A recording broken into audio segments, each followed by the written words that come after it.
ملا ٹائمز میں خوش آمدید۔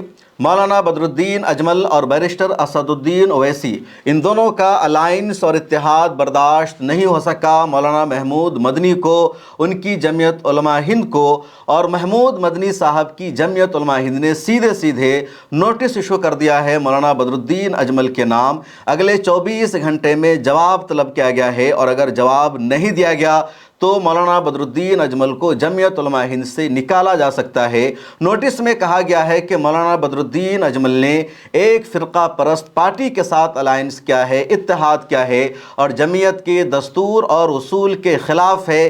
کسی بھی فرقہ پرست پارٹی کے ساتھ ہاتھ ملانا، الائنس کرنا یا اس کے لیڈر کو اپنے اسٹیج پر بلانا، مولانا بدرالدین اجمل نے فرقہ پرست پارٹی کے لیڈر کے ساتھ ہاتھ ملایا ہے، اس کو اپنے اسٹیج پر بلایا ہے، اس لیے مولانا کے خلاف یہ سخت ایکشن لیا جا رہا ہے۔ اب آپ کے ذہن میں یہ سوال ضرور پیدا ہو رہا ہوگا کہ مولانا بدرالدین اجمل نے تو کسی بھی فرقہ پرست پارٹی کے لیڈر کو نہیں بلایا ہے۔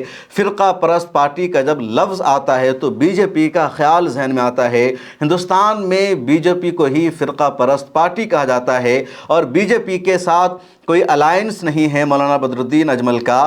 بی جے پی کے کسی لیڈر کو مولانا بدرالدین اجمل نے اپنے اسٹیج پر نہیں بلایا، بلکہ بی جے پی سے آئے کسی شخص کو تو انہوں نے ٹکٹ بھی نہیں دیا ہے۔ پھر کیسے فرقہ پرست پارٹی کے ساتھ الائنس ہو گیا مولانا بدرالدین اجمل کا؟ تو یہاں نام لیے بغیر سیدھے صاف لفظوں میں جمعیت علماء ہند نے آل انڈیا مجلس اتحاد المسلمین کو فرقہ پرست پارٹی کہا ہے۔ کمیونل پارٹی کی لسٹ میں بیرسٹر اسد الدین اویسی کی AIMIM کو جمعیت علماء ہند نے رکھ دیا ہے۔ اب اس پر کئی طرح کا سوال ہوگا، کئی طرح کا تبصرہ ہوگا، آگے اس پر گفتگو ہوگی، لیکن جمعیت کتنی زیادہ اہمیت رکھتی ہے مولانا بدرالدین اجمل کے لیے، الیکشن کے لیے، اور کیوں جمعیت نے ان کے خلاف ایکشن لے لیا؟ جمعیت علماء ہند سے مولانا بدرالدین اجمل کا تعلق اور رشتہ کیا ہے، اس کو بھی ذرا سمجھے۔ آپ اسکرین پر جمعیت علماء ہند کا یہ لیٹر پیڈ دیکھیے جو نوٹس ایشو کیا گیا ہے۔ آگے میں پڑھ کر سناؤں گا پورا لیٹر کہ یہ کتنا اہم ہے اور کس طرح کے سخت جملے اور الفاظ کا استعمال کیا گیا ہے مولانا بدرالدین اجمل سے۔ اسم کا جو مسلم میجورٹی علاقہ ہے، جو بارپیٹا، دھبری یا کریم گنج کا علاقہ ہے، یہاں جمعیت کا اثر و رسوخ ہے۔ جمعیت علماء ہند کے سابق صدر یا کہہ لیجئے مولانا محمود مدنی صاحب کے والد مولانا اسد مدنی رحمۃ اللہ علیہ اکثر آسام جایا کرتے تھے، اس علاقے کا دورہ کرتے تھے، اور اسم کے اس علاقے میں جمعیت علماء ہند کا اثر و رسوخ ہے۔ کانگریس کو ہمیشہ ووٹ ملتا رہا جمعیت علماء ہند کے ہی سپورٹ سے، لیکن ایک وقت ایسا بھی آیا جب مولانا اسد مدنی کا کانگریس کے ساتھ اختلاف ہو گیا۔ کانگریس نے مولانا اسد مدنی اور جمعیت علماء ہند کو نظر انداز کرنا شروع کر دیا، اور اس کے بعد کانگریس نے فیصلہ کیا کہ ہمیں ایک الٹرنیٹو پولیٹیکل پارٹی کھڑی کرنی ہے، ایک نیا پولیٹیکل سسٹم کھڑا کرنا ہے تاکہ کانگریس پر پریشر رہے، کانگریس پر دباؤ رہے اور کانگریس ہماری باتوں کو مانے، کیونکہ اسم میں کوئی نیا پولیٹیکل سیٹ اپ نہیں ہے تو کانگریس مسلمانوں کو اہمیت نہیں دے رہی ہے۔ چنانچہ جمعیت علماء ہند نے پولیٹیکل پارٹی بنانے کی کوشش کی، اور پہلے مختلف ملی جماعتوں کو ملا کر کے ایک پولیٹیکل پارٹی بنائی گئی جس کو UMF کہا جاتا ہے۔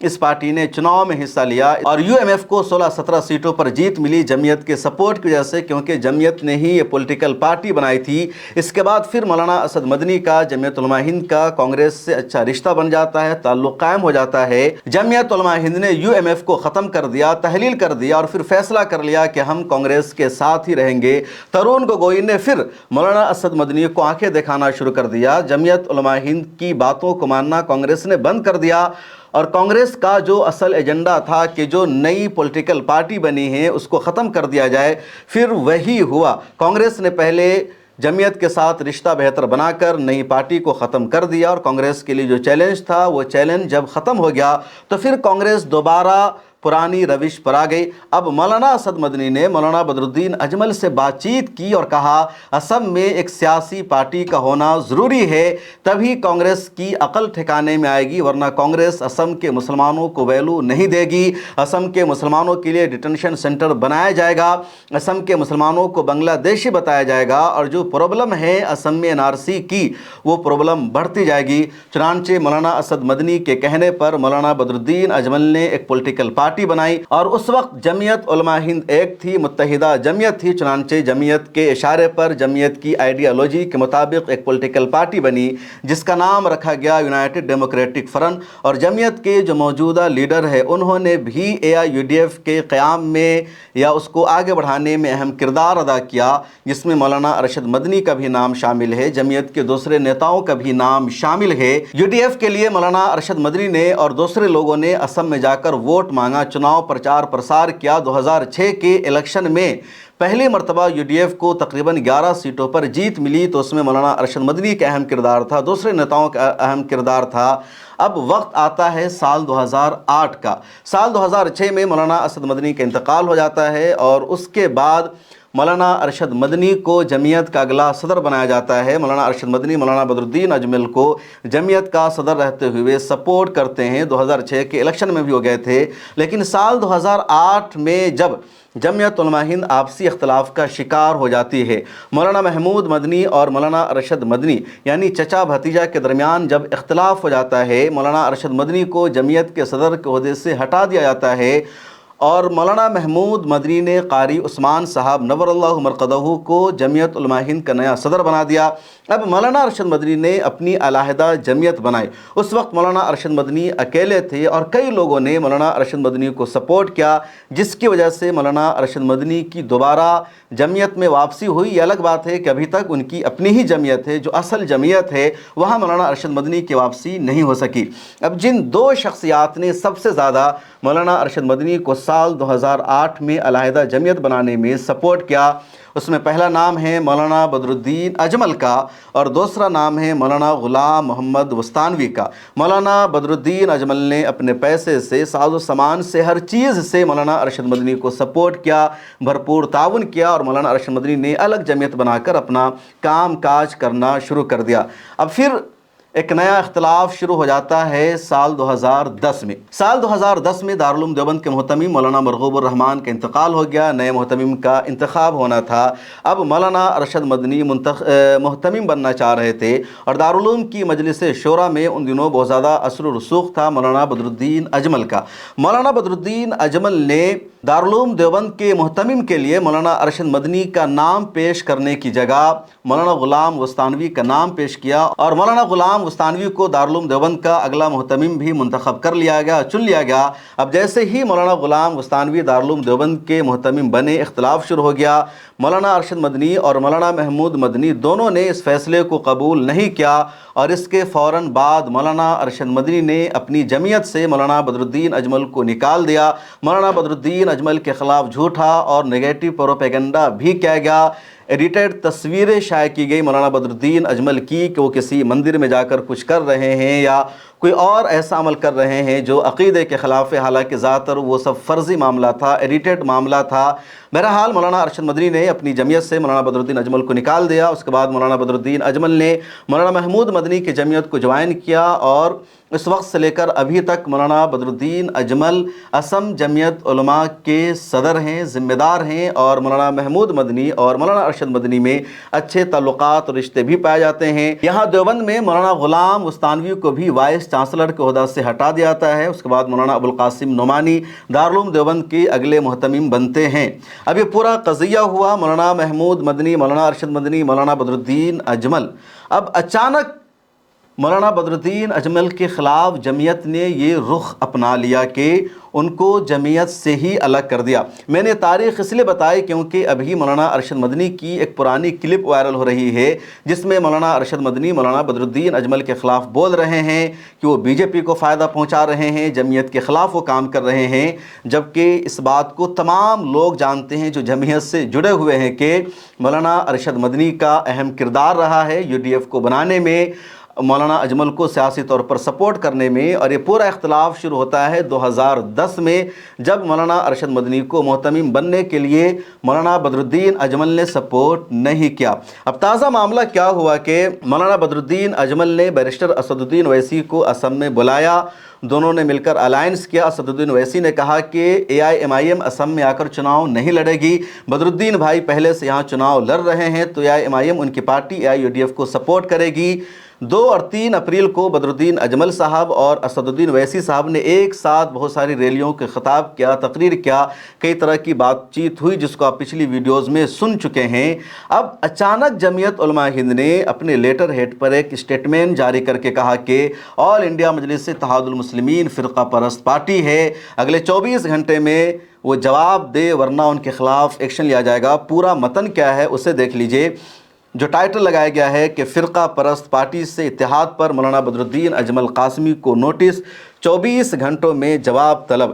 4 اپریل 2026 سے نیوز ہے، چونکہ پریس ریلیز کے طور پر اس کو شائع کیا گیا ہے۔ جمعیت علماء ہند نے اپنی اصولی پالیسی کی روشنی میں مولانا بدرالدین اجمل قاسمی صدر جمعیت علماء آسام سے حالیہ انتخابی مہم کے دوران ایک فرقہ پرست سیاسی جماعت کے ساتھ مبینہ اتحاد اور علانیہ حمایت کے سلسلے میں 24 گھنٹوں کے اندر تحریری وضاحت طلب کی ہے۔ جمعیت علماء ہند کے ناظم عمومی مولانا محمد حکیم الدین قاسمی کی جانب سے جاری کردہ نوٹس میں کہا گیا ہے کہ جمعیت کی اکابر رحم اللہ نے آزادی کے فوری بعد مجلس عاملہ کے تاریخی اجلاس منعقدہ 17-18 اگست 1951 زیر صدارت شیخ الاسلام مولانا سید حسین احمد مدنی رحمۃ اللہ علیہ انتخابات اور ووٹ سے متعلق ایک واضح اصولی اور غیر مبہم پالیسی منظور فرمائی تھی، جس کی توثیق کے بعد متعدد اجلاسوں میں بھی اس کی توثیق کی جاتی رہی ہے۔ جمعیت نے اپنی پالیسی میں طے کیا تھا کہ جمعیت کے ارکان اور ذمہ داران کے لیے یہ لازم ہے کہ کسی بھی فرقہ پرست جماعت سے کسی قسم کی وابستگی نہ رکھے، اس کے برعکس انہیں صرف ایسی جماعتوں اور قوتوں کے ساتھ رہنے کی ہدایت دی گئی تھی جو قومی یکجہتی، آئینی اقدار، جمہوری اصولوں اور تکثیری معاشرتی ڈھانچے کی بقا کی حامی ہو۔ بہت سخت اردو ہے لیکن سنیے، آگے کچھ اور بات بھی آپ سے کرنی ہے۔ اس کے برعکس حالیہ انتخابی مہم میں مولانا بدرالدین اجمل قاسمی نے ایک فرقہ پرست پارٹی کے ساتھ سیاسی اتحاد اور ہم نوائی کی ہے اور اس کی اعلانیہ حمایت حاصل کی ہے، جو جمعیت علماء ہند کی پالیسی اور اس کے بنیادی اصولوں سے صریح انحراف ہے۔ اس پس منظر میں ان سے کہا گیا ہے کہ وہ 24 گھنٹوں کے اندر اپنا تحریری جواب مرکزی دفتر کو ارسال کرے اور یہ واضح کرے کہ مذکورہ طرز عمل کن مقاصد، حالات اور بنیادوں پر اختیار کیا گیا۔ بیان میں یہ بھی کہا گیا ہے کہ اگر موصولہ جواب اطمینان بخش نہ ہوا تو تنظیمی ضابطے اور دستور کی روشنی میں مناسب کارروائی عمل میں لائی جائے گی۔ جمعیت علماء ہند نے اپنے بیان میں اس عزم کا اعادہ کیا ہے کہ وہ اپنے اکابر کے طے کردہ اصولی موقف، آئینی اقدار کے تحفظ اور فرقہ وارانہ سیاست کی مخالفت کے موقف پر پوری مضبوطی کے ساتھ قائم ہے۔ نیاز احمد فاروقی صاحب جو جمعیت کے سیکریٹری ہے، ان کی طرف سے اس پریس ریلیز کو ایشو کیا گیا ہے اور کہا گیا ہے کہ تمام اخبارات اس خبر کو چھاپے، مولانا کو بھیجا گیا نوٹس یا نہیں بھیجا گیا اس کے بارے میں کوئی خبر سامنے نہیں آئی ہے۔ مولانا کی طرف سے بھی کہا گیا کہ ان کو کوئی انفارمیشن نہیں ملی ہے میڈیا میں کیا چل رہا ہے، کیونکہ اسم کا جو الیکشن ہے بہت نزدیک آ چکا ہے۔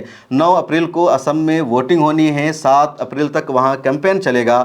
مولانا بدرالدین اجمل نے اس مرتبہ پوری کوشش کی کانگریس کے ساتھ الائنس کرنے کی، لیکن کانگریس نے الائنس نہیں کیا۔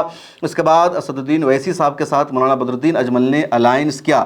اب جمعیت علماء ہند نے بیرسٹر اسدالدین اویسی کو فرقہ پرست لیڈر قرار دے دیا ہے۔ آل انڈیا مجلس اتحاد المسلمین کو بی جے پی کی صف میں واضح لفظوں میں جمعیت علماء ہند نے کھڑا کر دیا اور کہا جا رہا ہے کہ شیخ الاسلام مولانا حسین احمد مدنی کی پالیسی رہی ہے کہ جمعیت کسی بھی پارٹی کے ساتھ الائنس نہیں کرے گی۔